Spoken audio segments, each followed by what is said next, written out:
দুপুরবেলা দাওয়াত খেয়ে রাতে বাসায় ফিরে আপনারা কি রাতের খাবার নিয়ে আমার মতো এমন বিপদে কখনো পড়েছেন? পরিবারের সদস্যরা একজন খাবে ডিম, অন্যজন খাবে ডাল, কিন্তু আপনার হাতে মোটেও সময় নাই ডিম ডাল আলাদাভাবে রান্না করার জন্য। তাহলে আপনি আমার মতো এই 2-in-1 ডিম ডালের রেসিপিটি ট্রাই করতে পারেন। একটা প্যান গরম করে দিয়েছি 4 টেবিল চামচের মতো সয়াবিন তেল। তেলটা গরম হয়ে যাওয়ার পর দিয়েছি 3 টেবিল চামচের মতো পেঁয়াজ কুচি আর 1 টেবিল চামচ রসুন কুচি।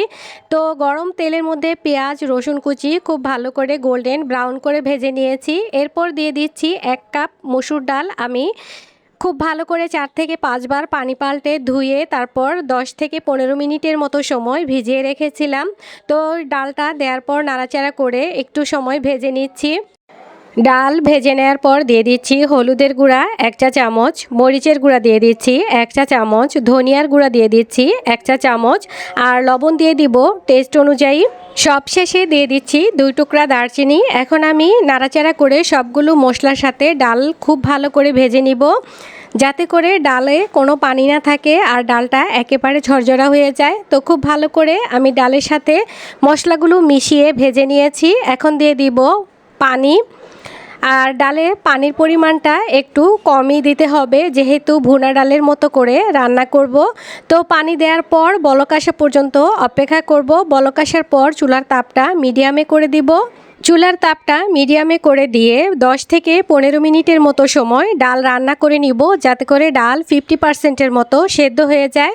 তো ডাল 50%-এর মতো সেদ্ধ হয়ে গিয়েছে। এখন আমি ডালে দিয়ে দিব ডিম।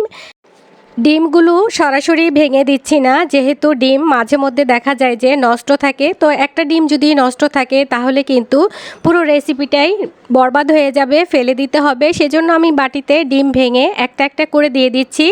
আজকে রেসিপিটি তৈরি করার জন্য আমি 5টি ডিম দিয়েছি। আর সবগুলো ডিম দেওয়ার পর আমি দিয়ে দিচ্ছি গরম মশলার গুঁড়া আধা চা চামচ। গরম মশলার গুঁড়া দেওয়ার পর চুলার তাপটা একেবারে লোতে করে দিব, আর লোতে করে দিয়ে 3 থেকে 4 মিনিটের মতো সময় অপেক্ষা করব। 3 থেকে 4 মিনিট পর চুলার তাপটা আমি মিডিয়ামে করে দিয়েছি। এরপর আমি ডিমগুলো একটা বড় চামচ দিয়ে উল্টে দিচ্ছি। আর ডিমগুলো কিন্তু অবশ্যই উল্টে দিতে হবে, তাহলে দুই পিঠ খুব ভালো করে সেদ্ধ হয়ে যাবে। তা না হলে কিন্তু ডিমের যে কুসুমটা আছে সেটা কাঁচা থেকে যাবে। ডিমগুলো উল্টে দেওয়ার পর আমি চুলার তাপটা মিডিয়ামে করে আরও 3 থেকে 4 মিনিটের মতো সময় রান্না করে নিয়েছি। এর সাথে কিন্তু 2-in-1 ডিম ডালের রেসিপিটি একেবারে রেডি হয়ে গিয়েছে।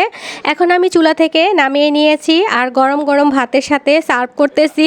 ডিম ডালের এই 2-in-1 রেসিপি দিয়ে আপনি একবেলার খাবার সেরে নিতে পারবেন অনায়াসে। আপনার এর জন্য আলাদা করে ডাল অথবা তরকারির কোনো প্রয়োজন হবে না। তো এই ডিম ডালের 2-in-1 রেসিপিটি যদি আপনাদের কাছে ভালো লাগে, আপনারা একটা লাইক দিয়ে ফ্রেন্ডস ও ফ্যামিলির সাথে শেয়ার করে দিবেন। আজকের মতো এই পর্যন্তই। আল্লাহ হাফেজ।